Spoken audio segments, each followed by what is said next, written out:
Hello everyone and welcome to my very first knitting tutorial. Today I want to share with you how to make the heel part on the 2 at a time toe-up sock pattern Unterwegs that I have available on Ravelry. Now I know that there are lots of tutorials out there that show you how to turn a heel, both with a heel flap or without a heel flap using short rows.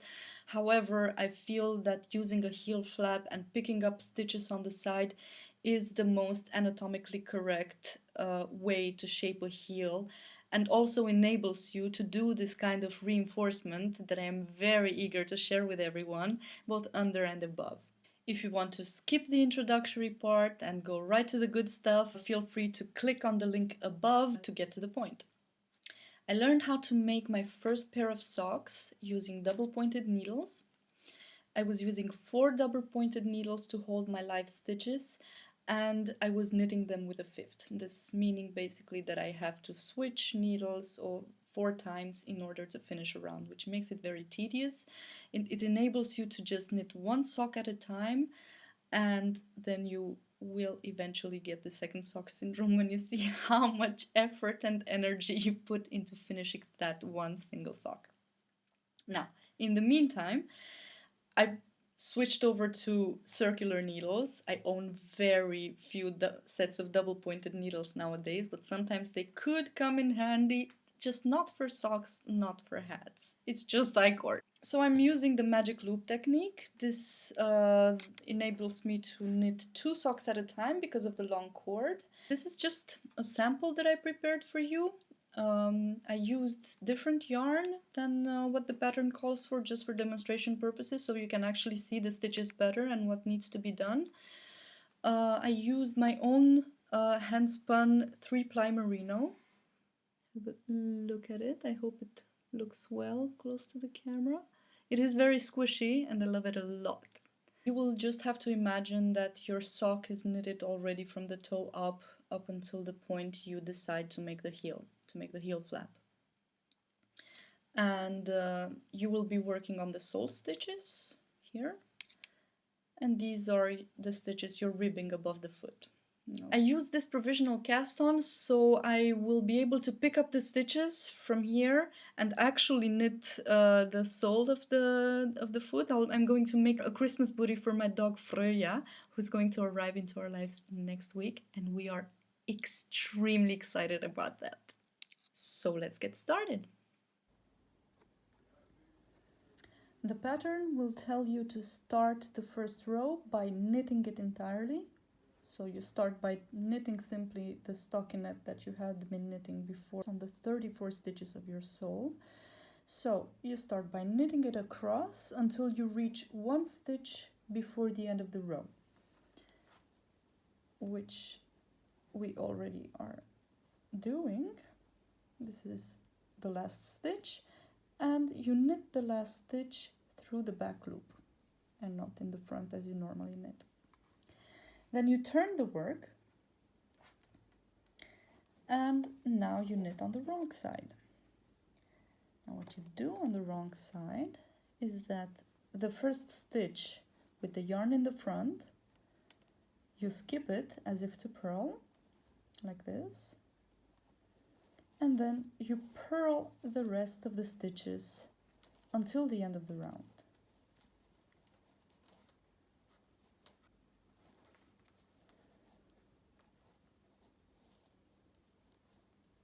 Now you're going to turn the work with the right side facing you and start the slip stitch pattern, which means that with the yarn in the back this time, when you're knitting on the right side, you keep the yarn in the back when you skip the stitches, and when you're working on the wrong side, you keep your yarn in the front. So you skip one with the yarn in the back and knit one, skip one, knit one, skip one, knit one, and so on until 1 stitch before the end of the round, because that 1 stitch you will always knit in the back loop. Slip one and knit one through the back loop and turn your work. so that the wrong side is facing you. And as we did for the previous wrong side row, we just skip the first one with the yarn in the front as if to purl, and purl our way across all these stitches.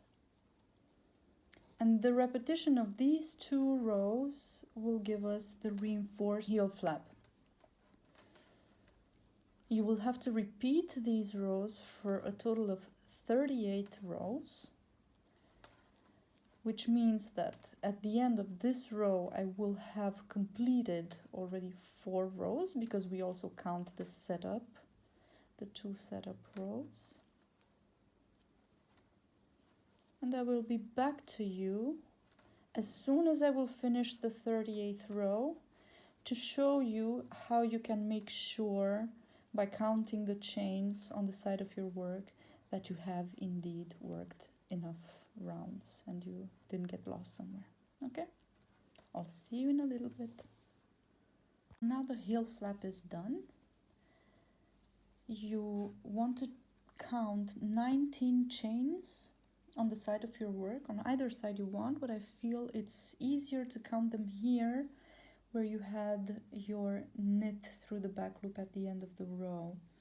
So here the stitches are the most defined. This is 1, 2, 3, 4, 5, 6, 7, 8, 9, 10, 11, 12,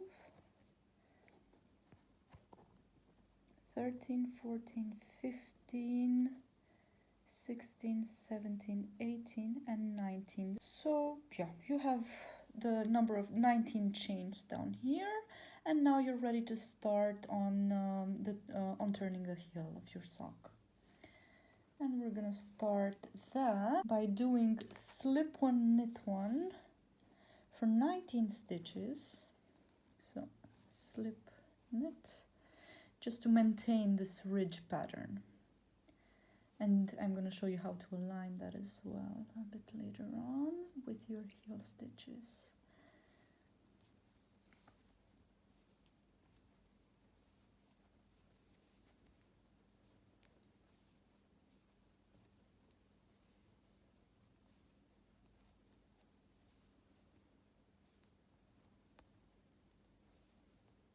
So 19, 14, 15, 16, 17, 18, and 19. We slip this and knit 2 together and knit 1. Now you turn your work.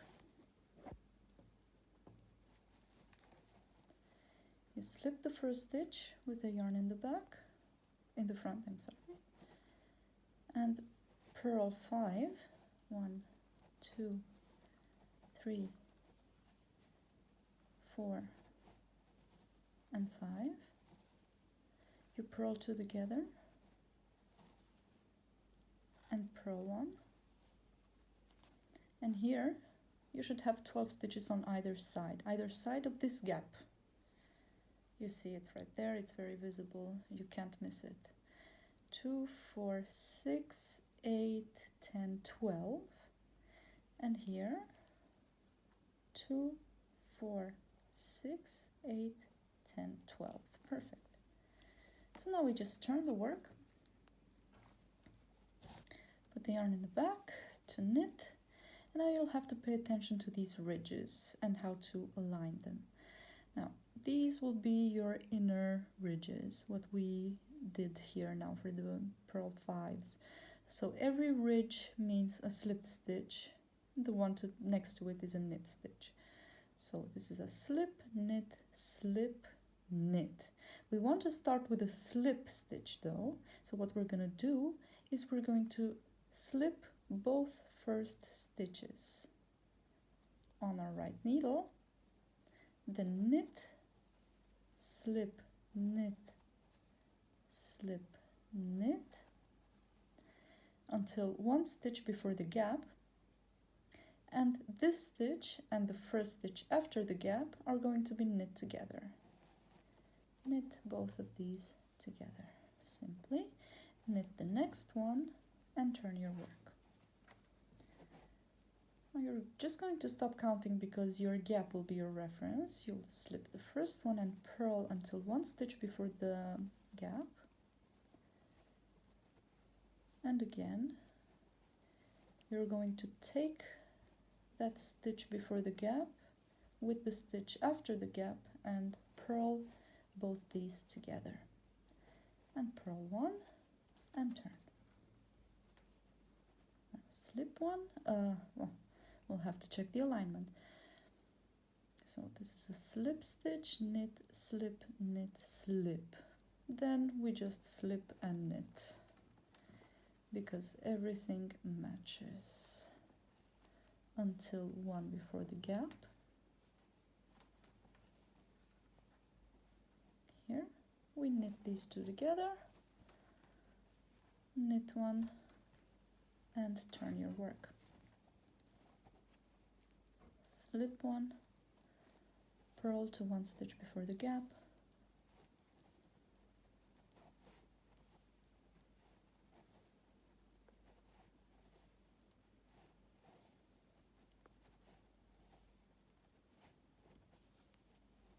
purl two together, purl one and turn. Now since we did a slip knit on the previous right side, this side is going to have the first two stitches slipped again, and you can always check that by checking your ridges here that precede these two stitches. So this is a slip knit. We can't knit the first one, so we slip both first stitches. Knit one, slip one, knit one, slip one, knit one, and so on until one stitch before the gap, knit two together, knit one and turn. Slip one, purl everything until one stitch before the gap,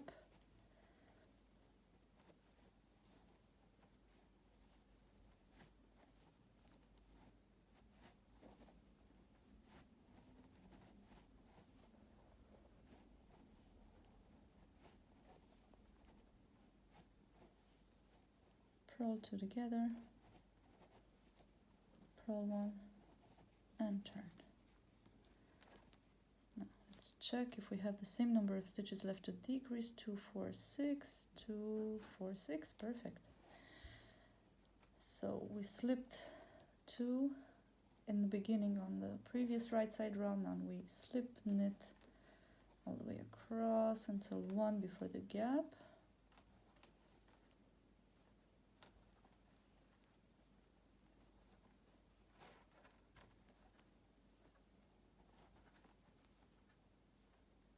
Knit two together, knit one, turn, slip, purl until one stitch before the gap,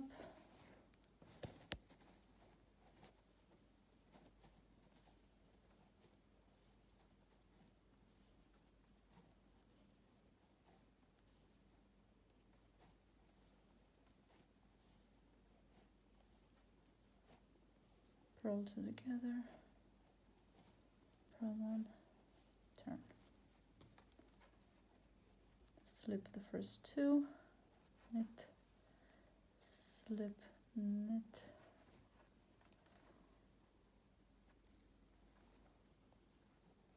slip, knit, slip,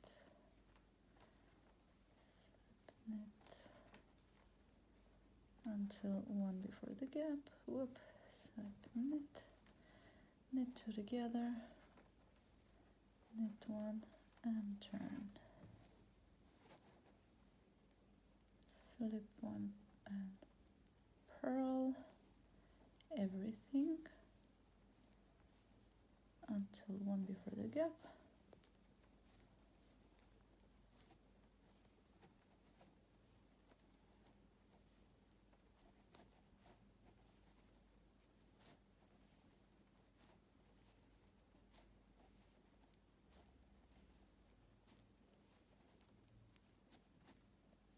purl 2 together, purl 1, and turn. Slip. Oh, now I forgot where I am. So again, this will come in handy. This is a slip stitch because it's a ridge.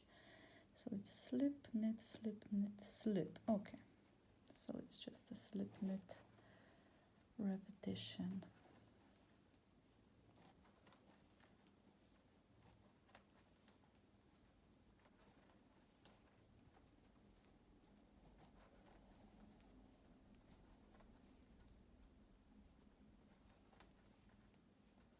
Knit 2 together, knit 1 through the back loop because it's the last stitch.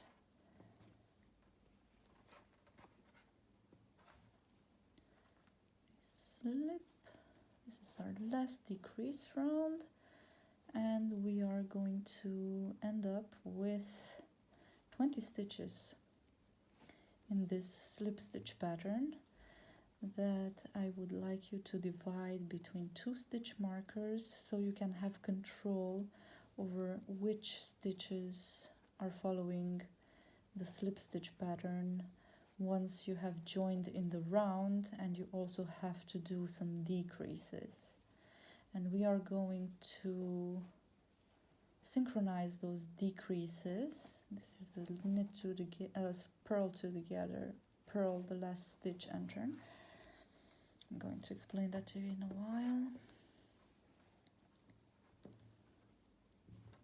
We're going to synchronize the decreases on the gusset with the slip stitch pattern, so it makes it easier to just have a plain knit round after that. I'll explain it to you in a minute.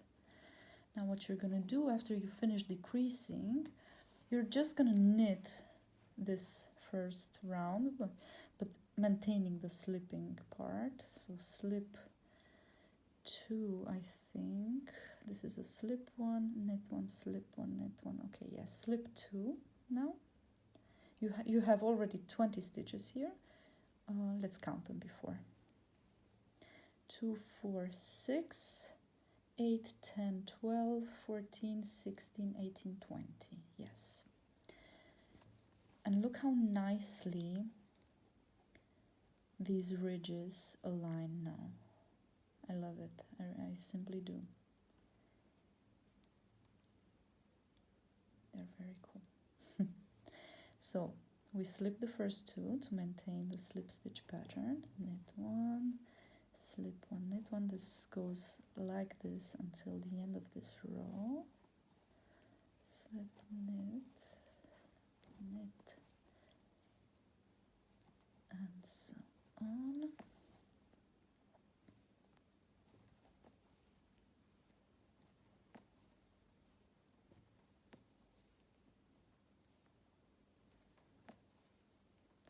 You slip the last stitch. Now what you'll have to do is pick up 20 stitches. You'll have to place a marker here. So you divide these stitches. You're going to place your second marker once you come back on the other side. But for now this is good. And now you're going to have to pick up and knit in these slipped stitches here, in these V's. You just put your needle through the first V here and pick up a stitch with your working yarn. And you do the same for 20 stitches. 3, 4, 5, 6, 7, 8, 9, 10, 11, 12, 13, 14, 15, 16, 17, 18, 19. And now this is your setup row here, and you're gonna have this bar that you'll pick up together with the bar in between the rows, so we have this snug and gap free. So that one and this one here, we're gonna pick up a stitch through those two. Oh, if I didn't drop it, that would be nice. It's not that obvious, it's a bit fiddly. I should use the crochet hook every time I have to do this because it takes forever. There we go, last stitch. It should be 20. Let's count them again. 2, 4, 6, 8, 10, 12, 14, 16, 18, 20. Yes. Now we're joining back with the front foot, and we're gonna keep ribbing on that one with the purl to knit 2 pattern. So purl 2, knit 2 until the end of the row. I'm calling this a row, but it's until the end of the needle, because we have rounds here.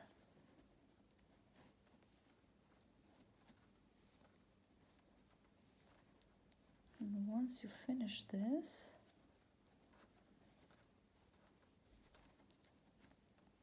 you'll pick up the stitches on the other side in the same chains you have on the side of your heel flap.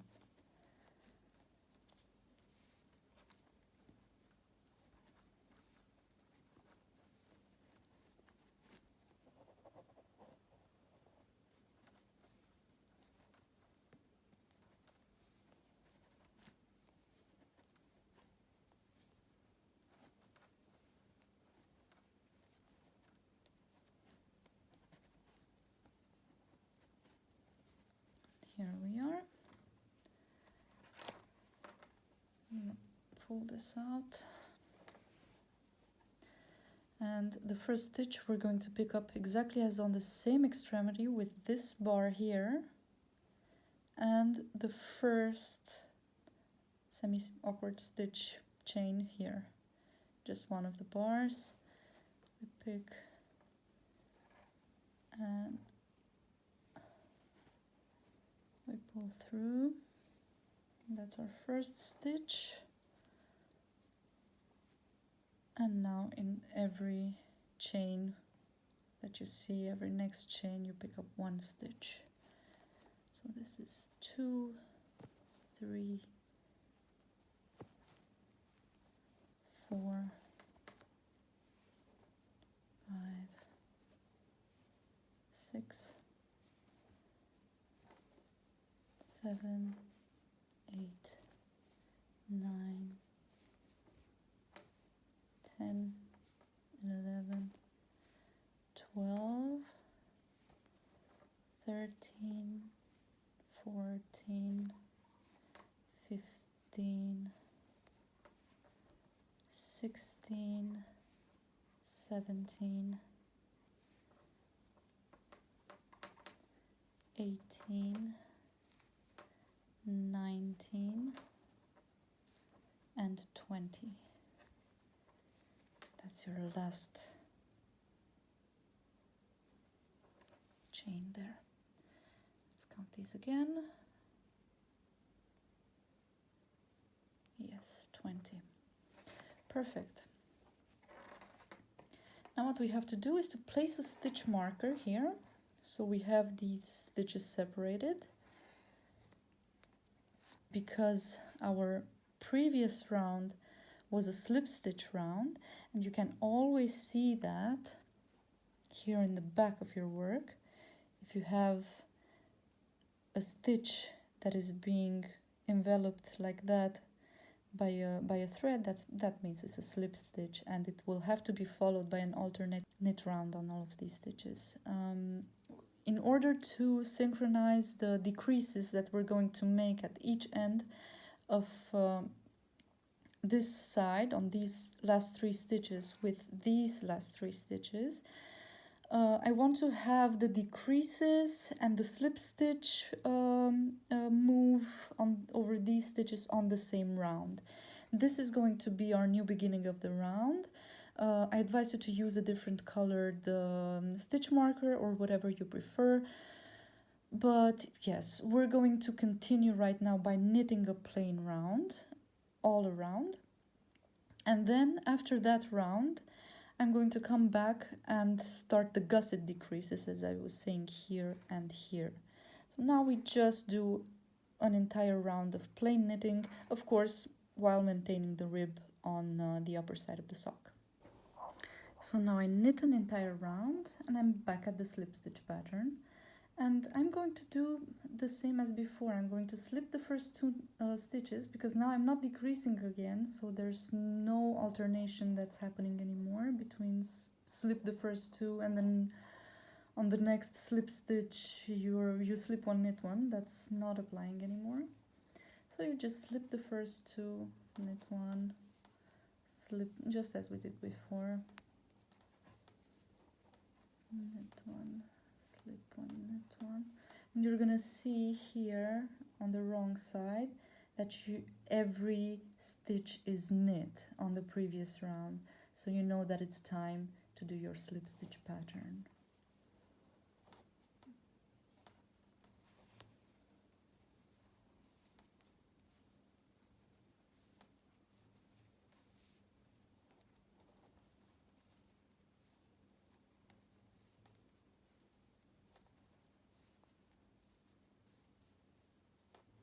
And you end with the slip one.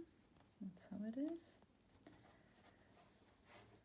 And now you will knit these stitches here. These are your gusset stitches after the marker until 3 stitches before the end of the row.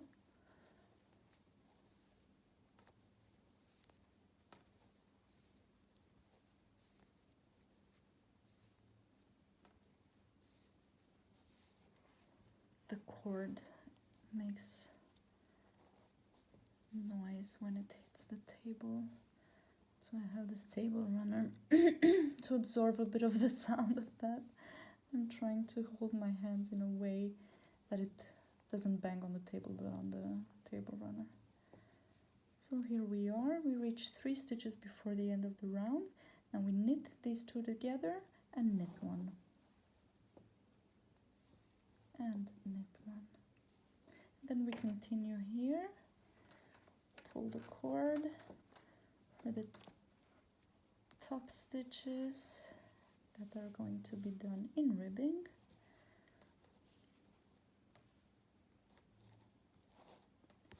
Until we reach the other side where we have to decrease on the other set of gusset stitches.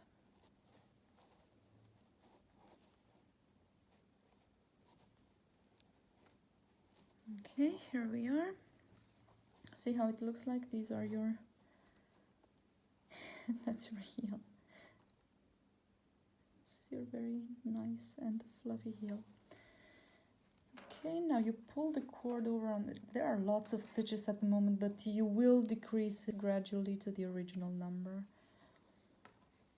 And now over here we work until the marker, so these just the gusset stitches at the moment, and here will be your beginning of the round again. So we start this by knitting one and doing an SSK on the next 2 stitches. Slip, slip, knit through the back loop. And then you would knit until the end of your round, which is divided by this next marker. And here you would start on a plain knit round again. Plain knit round, attention only on this back side of